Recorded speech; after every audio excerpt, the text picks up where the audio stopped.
ribuan botol.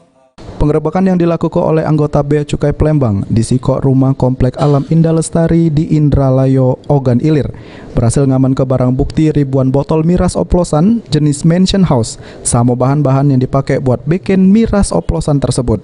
Selain itu juga, Bea Cukai Palembang ngaman ke 5 wong terdiri dari pemilik usaha miras oplosan tersebut sama pegawai yang bikin miras oplosan. Oleh penyidik Bea Cukai Palembang, mereka dijerat dengan pasal 50-54 Undang-Undang Cukai Nomor 39 Tahun 2007 dengan ancaman hukuman 7 tahun. Dari pengungkapan yang dilakukan oleh Bea Cukai Palembang, potensi kerugian negara yang dialami sebesar 200 juta rupiah.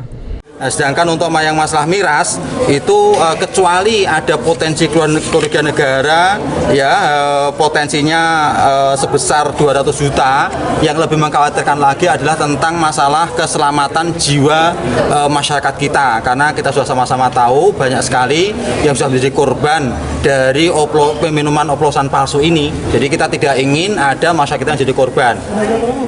Pengungkapan pabrik miras ilegal yang dilakukan oleh Bea Cukai Palembang berawal dari adanya pengiriman paket tutup botol miras dari Jakarta.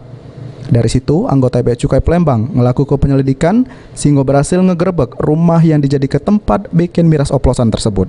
Jadi ini awalnya dari kita menemukan informasi bahwa ada pengiriman tutup botol. Tutup botol itu dari Jakarta. Jadi bikinan tutup botolnya itu bukan dari Palembang sini ya.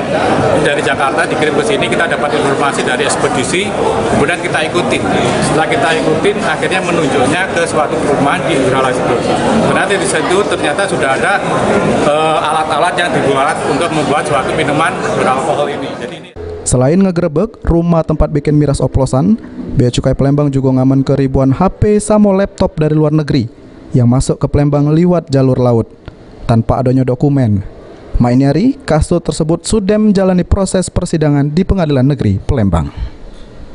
Firman Hidayat, PAL TV.